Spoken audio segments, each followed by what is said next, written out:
எல்லாருக்கும் வணக்கம். கதைப்போமா with RJ. நம்மளோட சேனலில் வீரயுக நாயகன் வேல்பாரி சரித்திரத்தை நம்ம 20 நிமிஷமாக மொத்த புக்கையும் நம்ம கேட்டுட்டு இருக்கோம். வாங்க அடுத்த 20 நிமிஷத்தை இன்னைக்கு கேட்கலாம். மாரையனின் கண்களில் இருந்து மிரட்சி அகலவில்லை. இப்போதே இப்படி என்றால் மனவிழா தொடங்க இன்னும் 2 வார காலம் இருக்கிறதே, மதுரை எப்படி தாங்கும் என்றான். தேரின் இருக்கையை முழுவதும் அடைத்து உட்கார்ந்திருந்த அந்த அகண்ட மனிதர் வாயில் வெற்றிலை மென்றபடி, மனவிழா என்றால் மதுரை தாங்கி இருக்கும், ஆனால் இது வெறும் மனவிழா மட்டும் அல்லவே என்று சொல்லி நிறுத்தி கொண்டார். மாரையனுக்கு புரியவில்லை. ஆனால் அவரிடம் விளக்கம் கேட்கும் தகுதி அவனுக்கு இல்லை. அதனால் அடக்கமாக அவரது முகம் பார்த்தான். அவனது பார்வையின் பொருள் புரிந்தது. வயிறு பொறுமி ஏப்பம் வந்தது. நீண்ட ஒளியோடு ஏப்பம் விட்டார். பெருத்து சரித்திருந்த வயிறு சற்றே உள்வாங்கி இறங்கியது. இரவு உணவு முடித்து வருகிறார். ஆனால் தனக்கு அதற்கான வாய்ப்பு இருப்பதாக தெரியவில்லை என்று மாரையன் நினைத்த போது வெள்ளிக்கொண்டார் தனது நெஞ்சுக்கூட்டை இடது கையால் அழுத்தி தடவியபடி, எல்லாம் இதுவால் வந்தது என்று விரல்களில் சிக்கிய முத்து மாலையை தொட்டு தடவி கொண்டே சொன்னார். கொற்கை முத்து இப்போது யவன தேசத்தின் கனவு பொருளாக மாறிவிட்டது. சேரனின் மிளகுக்கு இணையான வணிக போட்டிக்கு எதுவும் இல்லை என்ற நிலை உடைந்துவிட்டது. மிளகும் முத்தும் யவன வணிகத்தில் இணையான இடத்தை பிடித்தன. அதுதான் நேற்று வரை இருந்த நிலை. ஆனால் இந்த திருமணம் வணிக நிகர்நிலையை உடைத்து பாண்டியனை முதல் நிலைக்கு கொண்டு வந்துள்ளது. பாண்டிய இளவரசன் பொதிய வெப்பன் மனம் முடிக்கப் போவது இன்னொரு வேந்தன் மகளாக இருந்திருந்தால் இந்த திருமணம் 2 நாடுகளின் திருவிழாவாகத்தான் இருந்திருக்கும். ஆனால் இன்று அப்படி அல்ல. இந்த புவியின் பெரு விழாவாக இது மாறிப்போனது. கடலையும் காற்றையும் அறிந்து இந்த புவி எங்கும் வணிகம் செய்து கொண்டிருப்பவர்கள் 120 வணிகர்கள். அவர்கள் தங்களுக்கு என்று சாத்துக்கள் என்ற அமைப்பை வைத்துள்ளனர். பேரரசுகளை விஞ்சும் செல்வத்தின் நாயகனாக சாத்துக்கள் அமைப்பின் தலைவன் இருக்கிறான். அந்த தலைவனை சூழ்கடல் முதுவன் என்று பெரும் பெயர் கொண்டு அழைக்கின்றனர். அந்த சூழ்கடல் முதுவனின் மகள்தான் மதுரையின் இளவரசனை மணக்கப் போகிறவள். அவளின் பெயர் பொற்சுவை. ஓய்வறியா அலைக்கடலின் பாய்மரங்கள் வைகை கரை நோக்கியே வலசை வந்து கொண்டிருக்கின்றன. கடற்பரப்பு எங்கும் மிதந்து கிடக்கும் நாவாய்கள் இப்போது கொற்கை துறையில் நங்கூரம் இறக்கிவிட்டன. இப்படி ஒரு தகுதி இந்த மண்ணில் இதுவரை எந்த பேரரசுக்கும் கிடைக்கவில்லை.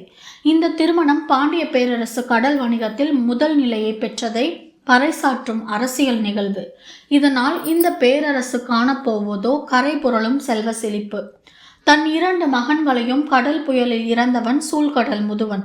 அவனின் ஒரே மகள் பொற்சுவை இப்போது மதுரைக்கு மணமகளாக வரப்போகிறாள். உலகெங்கும் இருந்து வணிகத்தால் நிரப்பப்பட்ட பெரும் செல்வம் நெடும்படி தாண்டி பாண்டியனின் கருவூலம் வந்து சேர உள்ளது. பொற்சக்கரங்கள் பூட்டப்பட்ட சாத்துக்களின் வண்டிகள் மதுரையின் பெருந்தேர் சாலைகளில் தடம் பதிக்க இருக்கின்றன. பொற்குவியலில் திணறப்போகிறது இந்த மாமதுரை. யவனம் முதல் சாவகம் வரை கண்டறியப்பட்ட அதிசிறந்த கலை படைப்புகள் இந்த நகரின் நெடுவீதி எங்கும் நின்று மிளிரப் போகின்றன. வணிக சாத்துக்களின் வரைவில்லா செல்வத்தை விட இந்த பேரரசை செழிப்பு மிக்கது என்பதை காட்ட வேண்டிய தேவை நம் பேரரசுக்கு ஏற்பட்டுள்ளது. எனவே அரசாங்க கருவூலத்தில் குவிந்து கிடக்கும் செல்வங்கள் எல்லாம் மதுரையின் வீதிகளில் அள்ளி வீசப்பட உள்ளன. இந்த இருவரும் இணையும் இந்த வேலையை மிகுந்த கவனத்தோடு பயன்படுத்த களம் இறங்கிவிட்டனர் யவனர்கள். பேரரசர் குலசேகர பாண்டியனையும் சூழ்கடல் முதுவனையும் ஒரு சேர திகைப்பில் ஆழ்த்த அவர்கள் தயாராகிவிட்டனர். இந்த மணவிழாவுக்கான பரிசு பொருட்களை கப்பல் நிறைய எடுத்து வந்துள்ளனர். யவன தேரல் மட்டுமே 6 திரளி மரப்படகில் கரை வந்து சேர்ந்தது என்று செய்தி. இன்று இந்த திருமணத்தின் வழியாக யவனர்களுக்கு ஒரு செய்தி தெளிவாக சொல்லப்பட்டு விட்டது. அவர்களும் அதை புரிந்து கொண்டார்கள். இனி யவன அரசர்கள் இந்த நாவலத்தீவின் முதற் சிறப்பை பாண்டியருக்கே செய்வார்கள். அதன் அறிகுறிகளும் தொடங்கிவிட்டன. இன்னும் சொல்ல எவ்வளவோ இருக்கின்றன. மதுரை விழாக்களின் நகரம். இந்த மாநகரின் மண்ணடுக்கு விழாக்களில் ஏற்றப்படும் தீப புகையால் தான் சாம்பல் நிறம் கொண்டுள்ளதோ என்று நான் பல நேரம் நினைத்ததுண்டு. ஆனால் இப்போது நடைபெறப் போகும் இந்த மணவிழாதான் அதன் உச்சம். இந்த உச்சத்தை மதுரை இனி எந்த காலத்தில் எட்டும் என தெரியாது. இன்று நள்ளிரவுக்கு பிறகு விற்பனைக்கான பொருட்களை மட்டும் யவனர்கள் நகரத்தின் வணிக வீதிக்கு கொண்டு வர உள்ளனர். அதை வாங்கத்தான் மக்கள் பெரும் ஆர்வத்தோடு திரண்டுள்ளனர். திருமணத்தை முன்னிட்டு எல்லா குடும்பங்களும் அலங்காரத்துக்கு தயாராகி வருகின்றன. யவனர்களே அலங்கார பொருளின் அடையாளமாகிவிட்டார்கள். கோட்டையின் கிழக்கு வாசலுக்கு வெளிப்புறத்தில் இருக்காத தொலைவில் இருக்கிறது யவனசேரி. இன்று மாலைதான் கொற்கையிலிருந்து பொருட்கள் எல்லாம் அங்கு வந்து சேர்ந்தன. அதில் விற்பனைக்கான பொருட்களை மட்டும் தனியே பிரித்தெடுத்து நள்ளிரவுக்கு பின்னர் வணிக வீதிக்கு கொண்டு வருவார்கள். எனவே இரவின் 15ஆம் நாளிகையின் போது கோட்டையின் கிழக்கு வாசல் திறக்க இருக்கிறது. அப்போது கோட்டை தளபதி சாகலைவன் அங்கிருப்பான். அதுவரை அவன் எங்கிருப்பான் என்பது கேள்வி. அவர் சொல்லியதை மாரையன் வாய் பிளந்து கேட்டுக்கொண்டு வந்தான். தேர் கிழக்கு பக்கமாவோ வணிக வீதியின் பக்கமாவோ செல்லாமல் வடதிசையின் தனித்த மாளிகையை நோக்கி போனது. இந்த பக்கம் எதற்கு போகிறது என்பது அவனுக்கு விளங்கவில்லை. அவரிடம் விளக்கம் கேட்க முடியாமல் சுற்றுமுற்றும் பார்த்தபடி வந்து கொண்டிருந்தான். மாளிகையின் வாசல் வந்து நின்றது தேர். முன்னால் இருந்த குதிரை வீரன் ஒருவன் வேகமாக வந்து அவர் தேரை விட்டு இறங்க கைப்பிடித்து நின்றான். தொடர்ந்து மாரையன் இறங்கினான். மாளிகை அலங்காரத்தால் மின்னியது. எங்கும் தீபங்கள் ஏற்றப்பட்டு கண் சிமிட்டியபடி இருந்தன. வெள்ளி கொண்டார் வந்ததை அறிந்து உள்ளிருந்த இளம் பெண்கள் இருவர் ஓடோடி வந்து அவரை கைப்பற்றி வாசல் படி கடந்து உள்ளே அழைத்து சென்றனர். மாரையன் முன்னரையில் அமர வைக்கப்பட்டான். பட்டு திரை சீலைகள் காற்றில் அசைந்தபடி இருக்க முகங்கள் இங்கும் அங்குமாக நழுவி மறைந்தன. இளமஞ்சள் நிறத்தில் ஒளிரும் தீபத்தின் விளிம்பில் எப்போதும் ஒரு செந்நிறம் கலந்திருக்கும்.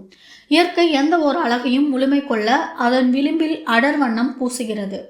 திரை சீலைகளின் விளிம்பில் அடர்வண்ண முகங்கள் மறைந்து மறைந்து தெரிந்து கொண்டிருந்தன. காமக்கிழத்திகள் பற்றிய சொல்லோவியங்களை பொய்யாக்கின அந்த முகங்கள். எந்த சொல்லாலும் இந்த அழகை சொல்லிவிட முடியாது என்று மாரையனுக்கு தோன்றியது. கோட்டையின் மேல் மாடத்தில் இருந்து இரவு முழுக்க வெளிப்புற இருளை வெறித்து பார்த்து பழகிய அவனின் கண்கள் மின்னும் ஒளிவிளக்கில் பொன்முகங்கள் மிதந்து வருவதை பார்த்து தடுமாறி கொண்டிருந்தன. இந்த பேரழகிகளிடமிருந்து வெள்ளி கொண்டார் மீண்டு வந்து அதன் பின் நாம் தளபதியை தேடி பிடிப்பதற்குள் விடிந்துவிடும் என்று அவன் மனதில் நினைத்து கொண்டிருந்த போது யானை கட்டுத்தறியின் தலைவனுக்கு சாகலைவன் எழுதிய ஓலையை பெண்ணொருத்தி கொண்டு வந்து கொடுத்தாள். ஓலையை வாங்கி படுத்த மாரையன் அதிர்ந்து போனான். கோட்டை தளபதியும் இங்குதானா? குறித்த நாளிகைக்குள் எல்லாவற்றையும் சரியாக செய்து முடிக்க வேண்டும் என்று கோட்டை தளபதி அடிக்கடி சொல்வது இதைத்தானா? கேள்வியோடு அந்த இடம் விட்டு நீங்கினான். கோட்டை மேற்கு வாசலின் வெளிப்புறம் அவர்கள் காத்திருந்தனர். செவியன் சற்றே பொறுமை இழந்திருந்தான். இளமருதனுக்கு அங்கு வியந்து பார்க்க நிறையவே இருந்தன. அகலியில் முதலைகள் தெரிகிறதா என்று வேடிக்கை பார்த்து கொண்டிருந்தனர் மண்ணீட்டாளர்கள். தாமரை மொட்டுகளும் ஆம்பல் மலர்களும் நீரெங்கும் நிறைந்திருந்தன. பொழுது நள்ளிரவை நெருங்கிக் கொண்டிருந்தது. கோட்டை தளபதியிடம் வாங்கிய ஓலையை கட்டுத்தறியின் தலைவன் அல்லங்கீரனிடம் கொண்டு வந்தான் மாரையன். அல்லங்கீரனுக்கு வயது 60 கடந்திருக்கும். யானைகளின் குணம் காண்பதில் இவருக்கு இணை யாரும் இல்லை. அந்த வயதான பெரியவரை எழுப்பினான் மாரையன். நள்ளிரவு வந்து எழுப்புவதை கூட மன்னிக்கலாம், ஆனால் எழுந்தவனிடம் எழுத்தை காட்டி படிக்க சொல்பவனுக்கு மன்னிப்பே கிடையாது என்று புலம்பியபடியே ஓலையை வாங்கி படித்தார். அவருக்கு வந்த கோபத்துக்கு அளவே இல்லை. இங்கு இருப்பவையெல்லாம் பாசறையில் இருக்கும் இளவயது யானைகள் என்று நினைத்தாயா? 50 வயதை கடந்த யானைகளைத்தான் கட்டுத்தறிக்கு கொண்டு வருகிறோம். இவற்றை நீங்கள் சொல்லும் போதெல்லாம் வேலை வாங்க முடியாது. அதுவும் இரவு முழுநிலை உணவு 3 சுற்றுகள் கொடுக்கப்பட்டுள்ளது. ஒரு பாரம் புல்லும் 4 ஆடகம் அரிசியும் 1/2 குடும்பம் எண்ணெயும் 10 பழம் வெல்லமும் 10 பழம் உப்பும் கலந்து கொடுத்துள்ளோம். வயிறார உண்டுவிட்டு அயர்ந்திருக்கின்றன. இப்போது அவற்றை எழுப்பி வேலை வாங்குவது இயலாத செயல் மட்டுமன்று, ஆபத்தானதும் கூட. மாரையனுக்கு என்ன பதில் சொல்வது என்றே தெரியவில்லை. ஆனால் அவசர வேலைக்காக அழைத்து வரப்பட்டவர்கள் கோட்டைக்கு வெளியே காத்திருக்கிறார்கள். அவர்களை எப்படியாவது உள்ளே அனுமதிக்க வேண்டும். அதற்காக தொடர்ந்து வேண்டினான். கோட்டை தளபதி எங்கே என்று கேட்டார் அல்லங்கீரன். மாரையன் பதில் சொன்னான். அவசரத்துக்கு அவனால் எழுந்து வந்து உன்னிடம் ஓலை கொடுக்க முடியவில்லை அல்லவா? யானையை மட்டும் உடனே எழுப்பு என்றால் என்ன பொருள்? இதற்கு என்ன பதில் சொல்வது என்று தெரியவில்லை. ஆனால் பெரியவரின் கேள்வி பொருத்தமானது என்று தோன்றியது. பிரச்சனை வந்து நிற்பது மாரையனுக்கு முன்னால். நாளை விசாரிக்கப்பட்டால் அவன்தான் பதில் சொல்ல வேண்டியிருக்கும். எனவே அவன் அந்த இடத்தை விட்டு அசைவதாக இல்லை. பெரியவர் அல்லங்கீரனுக்கும் வேறு வழி இல்லை. நீண்ட நேரம் கழித்து யானை எழுப்ப பாகனுக்கு உத்தரவிட்டார். மாரையன் தன்னுடன் வந்த வீரர்களோடு வெளியில் காத்திருந்தான். சிறிது நேரத்தில் யானை வெளியேறி வந்தது. பொழுது நள்ளிரவை கடந்தது. தனது கால் பெருவிரலால் அதனுடைய காதின் பின்பக்கத்தை ஊன்றி உந்தினான் பாகன். ஆனாலும் அது மெல்லவே முன்னகர்ந்து சென்றது.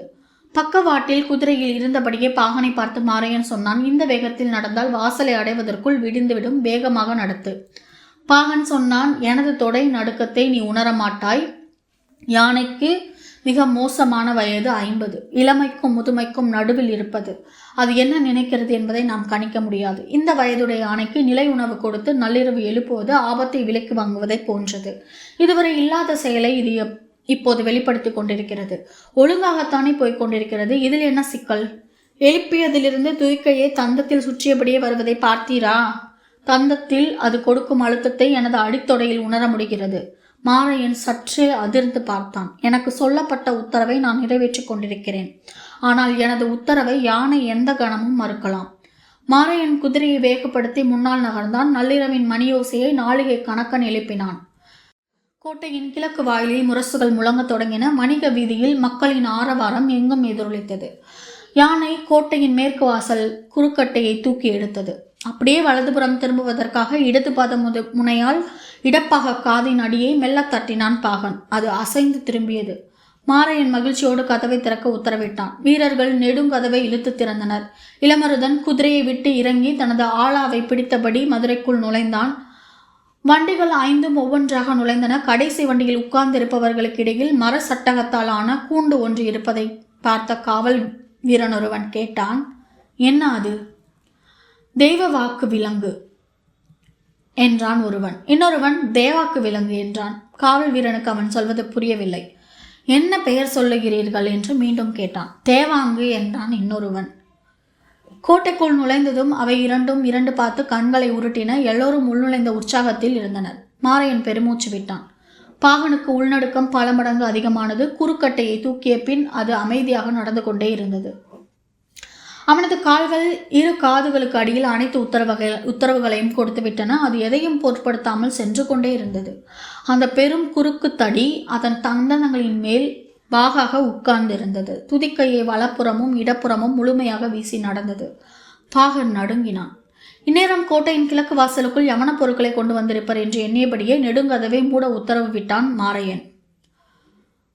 வீரர்கள் கதவை இழுத்து அடைத்தனர். குறுக்கு தடியை பொருத்தச் சொல்வதற்காக மாரையன் திரும்பி பார்த்தான். தடியை சுமந்தபடி யானை இடப்புறம் உள்ளே போய் கொண்டிருந்தது.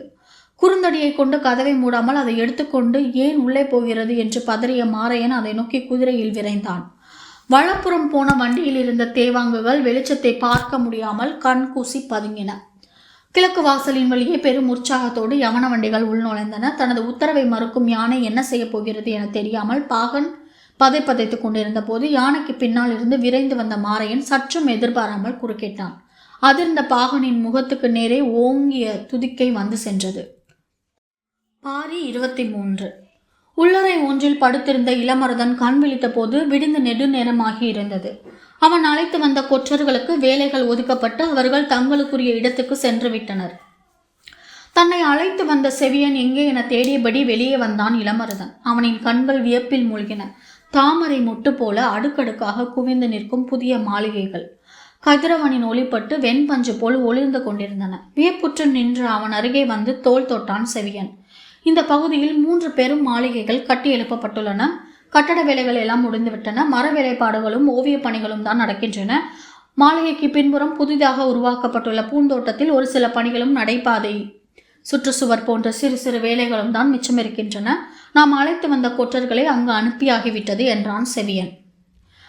மலைப்பிலிருந்து மீளாமல் கேட்டுக்கொண்டிருந்தான் இளமருதன். மேல் மாடத்தின் வெளிப்புற விளிம்பில் கடல் அலைகளின் வளைவுகள் சுழன்று பொங்கியபடி இருந்தன. அதை பார்த்தபடி கேட்டான், எப்படி இவ்வளவு நுணுக்கமாக வடிவமைக்க முடிந்தது? செவியன் சொன்னான், அலைகள் பொங்கும் கடல் போல் மாடத்தின் விளிம்புகள் வடிவமைக்கப்பட்டிருப்பதன் காரணம் உள்ளிருக்கும் மாளிகையின் மொத்த வடிவம் சிப்பி போன்றது. சிப்பிக்குள் இருக்கும் ஆதி இருளுக்குள் தானே வெண்முத்து சூழ் கொள்ளும். புரியாமல் விழித்தான் இளமருதன். இதுதான் மணமக்களின் பள்ளியறை. இந்த பேரரசின் வம்ச கொடி வேர்பிடித்து மலர வேண்டிய மாளிகை. அசைவுரா கண்கள் திரும்ப மறுத்தன. வாருங்கள், உள்ளே போய் பார்ப்போம் என சொல்லி மாளிகைக்குள் அழைத்து சென்றான் செவியன். உள்ளே மகத நாட்டு வினைஞர்கள் நெடுங்கதவுகளை இழைத்து பொருத்தும் பணியை செய்து கொண்டிருந்தார்கள். காற்று எங்கும் நுண்ணிய மரத்தூள்கள் மிதந்து கொண்டிருந்தன. சந்தனத்தின் வாசனை மாளிகைக்குள் நுழையும் முன்னரே இளமருதனின் மூக்கில் ஏறியது. உள் நுழைந்த இளமருதன் வடிவிலும் வாசனையிலும் வண்ணத்திலும் நிலை மறந்து நின்றான். பெரும் வட்ட வடிவில் 9 தூண்கள் நின்று கொண்டிருந்தன. தூண்களின் மடிப்புகளும் வேலைப்பாடுகளும் இணை சொல்ல முடியாதவை. அந்த தூண்களின் மேல் குவி மாடம் இருந்தது. மாடத்தின் மேற்கூரை முழுவதும் ஓவியம் தீட்டப்பட்டிருந்தது. இரவு நேரத்து வானம் நிலவு ஒளிர்ந்து கொண்டிருக்க எங்கும் விண்மீன்கள் மின்னிக் கொண்டிருக்கும் காட்சி அதில் இருந்தது. அண்ணாந்து பார்த்தபடி மேற்கூரையின் முழு வட்டத்தையும் நோக்கினான். ஓவியர்கள் வேலையை முடித்து விட்டார்கள். ஆனால் குறித்து கொடுத்த அந்துவன் வந்து பார்த்து சரி என சொன்னால்தான் சாரத்தை பிரிக்க முடியும். இன்று நற்பகல் அவர்கள் வந்து விடுவார்கள். என்று சொல்லியபடி வாருங்கள் இன்னொரு பள்ளியறைக்கு என்று அழைத்தான் செவியன். இன்னொரு பள்ளியறையா? ஆம், இது கார்கால பள்ளியறை. கீழ்நிலையில் அமைக்கப்பட்டுள்ளது. அடர்ந்த தூண்களும் மரவேலைகளும் இதில் அதிகம். இன்னொன்று வேநீர்கால பள்ளியறை. அது மேல் மாடத்தில் கட்டப்பட்டுள்ளது. வைகையின் காற்று எல்லா திசைகளிலிருந்தும் உள்நுழுவதைப் போல வடிவமைக்கப்பட்டிருக்கும் என்று சொல்லியபடி அங்கு அழைத்து சென்றான். யவன தச்சர்கள் வேநீர்கால வெக்கையை காதலின் கவசமாக மாற்றும் வித்தையை செய்து கொண்டிருந்தனர். விதவிதமான கைக்கருவிகளை வைத்து பணியாற்றினர். இளமருதன் கண்களை எங்கும் ஓடவிட்டான். அங்கு நெருக்கமாக அமைக்கப்படாமல் விலகி நிற்கும் தூண்கள், சாளரத்திலிருந்து தன் இயல்பே வந்து தழுவிச் செல்லும் காற்று என 2 மாளிகைகளுக்கும் எவ்வளவோ வேறுபாடுகள் இருந்தன. மேற்கூரை ஓவியம் மட்டும்தான் ஒன்று போல் இருந்தது. இரவு நேரத்து விண்மீன்களும் நிலவும் ஒளி வீசியபடி. இந்த 2ஐ ஒன்று சேர்த்தாலும் ஈடாக முடியாத பெரும் மாளிகை ஒன்று கட்டப்பட்டு வருகிறது என்று சொல்லி பாண்டரங்கத்துக்கு அழைத்து சென்றான் செவியன். அங்கே வைப்பதற்காகத்தான் அவன் தந்தை காமன் விளக்கு செய்து கொண்டிருக்கிறார் என்பதால் அந்த அரங்கு எப்படி இருக்கிறது என்பதை பார்க்க ஆவலுடன் போனான் இளமருதன். பளிங்கு கற்கள் பாவப்பட்டு நிலைச்சுவரிலும் தந்தரையிலும் பளபளப்பு ஏறி இருந்தது. ஓவியங்களும் மர வேலைப்பாடுகளும் மனித கற்பனைக்கு எட்டாத பேரழகு கொண்டு விளங்கின. கலை வேலைப்பாடுகளின் உச்சம் என இந்த அரங்கை சொல்லலாம். நடுவில் ஆடுகளம், அதை சுற்றி இசைக்கவும் பாடவும் பார்த்து ரசிக்கவும் ஏற்றவாறு ஒவ்வொன்றுக்கும் தகுந்த மேடைகள். எல்லா தூண்களும் சிற்ப வேலைகள் ஏறக்குறைய முடிந்துவிட்டன. சுவர்களில் சுதை வேலைப்பாட்டுக்கும் வண்ணங்கள் பூசப்பட்டு விட்டன. மேற்கூரை ஓவியமும் முடிந்துவிட்டது. அந்துவன் வந்து பார்த்துவிட்டால் எல்லாம் முற்று பெற்றுவிடும். நிலை மறந்து பாண்டரங்கத்தை பார்த்து கொண்டிருந்தான் இளமருதன். வாருங்கள், அந்துவன் வருவதற்குள் நாம் உணவருந்து விட்டு வந்து விடுவோம் என்று சொல்லி அழைத்து சென்றான் செவியன். கோட்டைக்கு தெற்கே மதுரையின் இடுகாடு இருந்தது. இறந்து போன மேற்கு வாசலின் தளபதி மாரையனின் உடல் அங்குதான் கொண்டு வரப்பட்டது. வீரர்கள் உடலேந்தி வந்தனர். நேற்று நள்ளிரவு யானையை குறுக்கிட்ட மாரையனை சற்றும் எதிர்பாராமல் துதிக்கையால் சுழற்சி அடித்தது. குதிரையின் முதுகெலும்பு நொறுங்கி கீழே சரிந்தான் மாரையன். பின்னங்கால்களால் அவனை மிதித்து கடந்தது யானை. பின்புறம் அந்த வீரர்கள் நிலைமையை உணர்ந்து யானை கட்டுத்தறியின் தலைவன் அல்லங்கீரனிடம் செய்தி சொல்ல ஓடினர். மேலே உட்கார்ந்திருந்த பாகனுக்கு இப்போதுதான் விஷயம் பிடிபட்டது. யானைக்கு மதம் கொள்ளவில்லை. மதம் பிடித்திருந்தால் இந்நேரம் தான் உயிரோடு இருக்க மாட்டோம். தந்தத்தில் தாங்கி பிடித்திருக்கும் குறுக்கு கட்டையால் இந்த இடத்தையே தகர்த்திருக்கும். முழுநிலை உணவு 3 சுற்று கொடுக்கப்பட்ட பிறகு அயர்ந்து தூங்கிக் கொண்டிருந்த அதை எழுப்பி வேலை வாங்கியதில் ஏதோ பிரச்சனை ஏற்பட்டுள்ளது. தளபதி மாரையன் அவசரப்பட்டு இடையில் வந்து குறுக்கிட்டு விட்டார். இது வேறு திசை போகாமல் வந்த வழியே கட்டுத்தறி நோக்கித்தான் போய்க் கொண்டிருக்கிறது என்று நினைத்தபடி அதன் மேல் அமர்ந்திருந்தவன் குத்துக்கோலை வலது காதின் பின்புறம் செருகிவிட்டு யானையை சட்டென யானையின் மேலிருந்து பக்கத்து மாளிகை சுவரின் மேல் தாவினான். அல்லங்கீரனை பார்த்து தகுந்த ஏற்பாடு செய்வதற்காக அவரை நோக்கி ஓடினான். மாரையனின் வீரர்கள்தான் முதலில் கட்டுத்தறியின் தலைவனை வந்தடைந்தனர். வீரர்கள் ஓடிவரும் வேகத்தை பார்த்ததும் என்ன நடந்திருக்கும் என்பதை புரிந்து கொண்டார் அல்லங்கீரன். தளபதியை மிதித்து கொன்றுவிட்டது என பதைக்க சொன்னார்கள். உடனடியாக 3ஆம் தறியிலிருந்து யானைகளை எழுப்ப உத்தரவிட்டான். எத்தனை 100 யானைகளை பழக்கியவன் அல்லங்கீரன். போர்க்களத்தில் எதிரிகளின் யானைப்படையை சிதைக்க எத்தனையோ முறை வழிவகுத்தவன். வயதாகிவிட்ட காரணத்தை சொல்லி யானைப்படை பொறுப்பிலிருந்து விடுவிக்கப்பட்ட போது வாரக்கணக்கில் உணவெடுக்காமல் பட்டினி கிடந்து துயரத்தை கடந்தவன். யானைகளுடனே வாழ்வை கழித்தவன். வயதான யானைகள் இருக்கும் கட்டுத்தறி இப்போது இவன் வசம். யானைகளால் ஏற்படும் சவால்களை எதிர்கொள்ளும் பொழுதுகளில் அவனது ஆளுமையைக் கண்டு நாடே நடுங்கியிருக்கிறது. இப்போது உடல் மிகவும் தளர்ந்து விட்டது. ஆனாலும் சவாலை சந்திக்க தயாரானான். நிலைப்படை வீரர்கள் அலையலையாக யானையின் பின்னால் வந்து கொண்டிருந்தனர். அவர்கள் கோட்டையின் உள்பக்கமாக போகாமல் கட்டுத்தறியை நோக்கியே நடந்தனர். வீரர்கள் பாதுகாப்பான தொலைவில் பின்தொடர்ந்தனர். குறுக்கு தெருக்களின் வழியாக விரைந்தோடி வந்த பாகன் கட்டுத்தறியை அடைந்த போது அல்லங்கீரன் அங்கு இல்லை. செய்தியை கேட்டு யானையை மறிக்கப் போய்விட்டார் என்பதை உணர்ந்தான். அவர் போன திசை நோக்கி ஓடினான். யானைக்கு மதம் பிடிக்கவில்லை. கட்டுப்பட மறுக்கிறதை தவிர கட்டுப்பாட்டை மீறவில்லை. வலது காலில் இருக்கும் காயங்களை நோக்கி கட்டுகளை வீசி இறுக்கிவிட்டால் அது அசையாமல் நின்றுவிடும். இதை அவரிடம் சொல்லத்தான் விரைந்து வந்தான். ஆனால் அதற்குள் எல்லோரும் போய்விட்டார்கள். அதற்கு மதம் பிடித்துவிட்டது என கருதி அதை வீழ்த்தப் போகிறார்கள். எப்படியாவது அந்த செயலை தடுக்க வேண்டும் என பதறியபடி யானையை நோக்கி ஓடினான் பாகன். யானை வந்து கொண்டிருக்கும் வீதியை அடைந்தான் அல்லங்கீரன். கொடுக்கு போல் மேல் தூக்கி இருந்த அதன் அடிவாளை கொண்டுதான் மதத்தை கணக்கிட முடியும். வந்தவுடன் அடிவாளை பார்க்க முயன்றபோது மேலே பாகநிலை என்பது தெரிந்தது. அவனை யானை கொன்றுவிட்டது என்ற முடிவுக்கு அவர் போனதால் மேல் தூக்காமல் இருந்த அடிவாளை அவரது கண்கள் காணவில்லை. மத யானையை எதிர்கொள்வதற்காகவே பயிற்சி பெற்ற வீரர்கள் துல்லியமான தாக்குதலை முன்னெடுத்தார்கள். பாண்டிய பேரரசு யானை போர்களிலும் மத யானையை அடக்கும் உத்திகளிலும் நிகரற்று விளங்கியது. மதுரையில் மாபெரும் விழா நடக்கும் நேரம் சற்றே பிசகு ஏற்பட்டாலும் பெரும் இழப்பில் முடிந்துவிடும். எனவே தாமதிக்க வேண்டாம் என முடிவெடுத்தார் அலங்கீரன்.